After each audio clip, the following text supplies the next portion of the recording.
सभी का स्वागत है मेरे YouTube चैनल पर। और आज के वीडियो में मैं बात कर रही हूँ प्राणायाम की।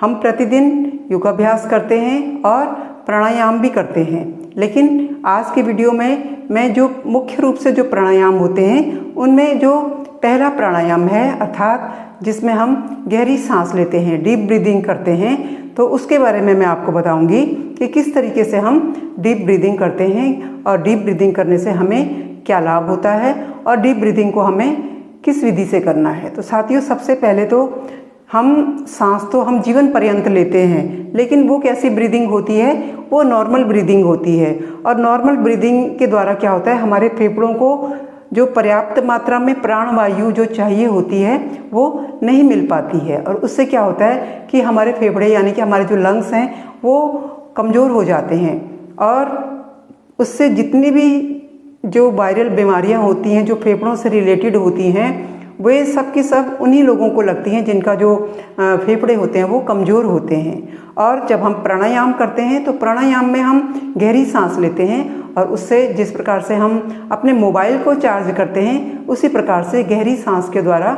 हम अपने फेफड़ों को चार्ज करते हैं। तो सबसे पहला मैं आज के इस वीडियो में पहला प्राणायाम आपको बता रही हूँ, जिसे हम ओम भी कहते हैं, ओम के उच्चारण के साथ भी करते हैं, और जिसे हम प्रणव भी कहते हैं। तो वो कैसे करना है हमें, इसी प्रकार से साथियों, जैसे मैं बैठी हूँ सुखासन में, इसी तरीके से बैठ जाइए। और इस मुद्रा में, ये कौन सी मुद्रा है, इसे कहते हैं हम ध्यान मुद्रा।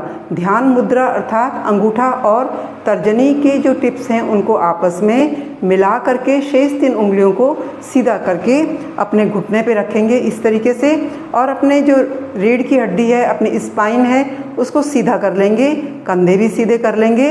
और अपने जब हम आंखें बंद करेंगे उससे पहले मैं आपको बता दूं कि जब हम सांस भरेंगे, पूरी सांस को भरेंगे नाक से और अपने फेफड़ों को पूरा फिल करेंगे, तो उस समय हमें अपने पेट को क्या करना है, ढीला छोड़ देना है।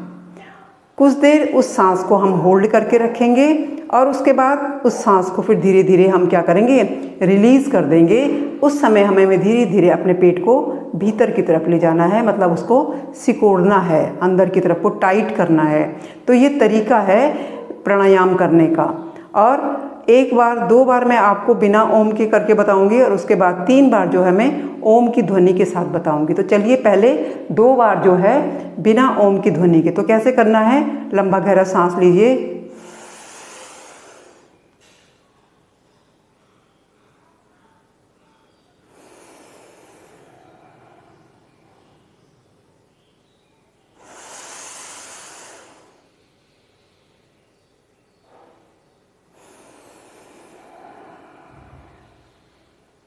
तो साथियों आप समझ गए होंगे कि जब मैंने इस तरीके से ऊपर किया उस समय मैं क्या कर रही थी, मैं गहरी सांस ले रही थी, और जब हाथ यहीं पर थे मतलब उस समय मैंने उस सांस को होल्ड करके रखा था, मतलब रोक रखा था। और उसके बाद जब मैं नीचे की तरफ गई तो फिर पेट को टाइट करते हुए और सांस को रिलीज़ करते हुए उस सांस को धीरे धीरे धीरे जो है वो बाहर निकाल दिया। तो जो भीतर सांस ली थी वो अलग थी, और जो बाहर छोड़ी वो अशुद्ध वायु थी, और जो अच्छी वायु थी वो हमारे फेफड़ों ने क्या कर दी, जब तक हमने होल्ड करके रखा वो उन्होंने ग्रहण कर लिए। तो अब 5 बार करूँगी मैं ओम की ध्वनि के साथ। तो चलिए स्टार्ट करते हैं।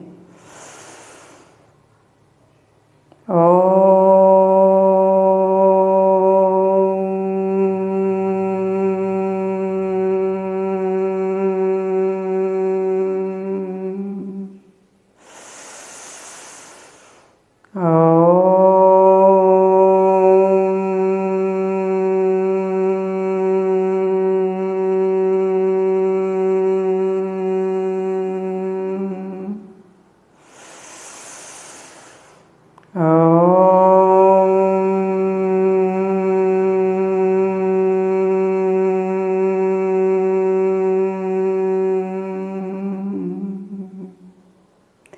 तो ओम की ध्वनि के साथ मैंने 3 बार ये जो पहला प्राणायाम है इसको किया।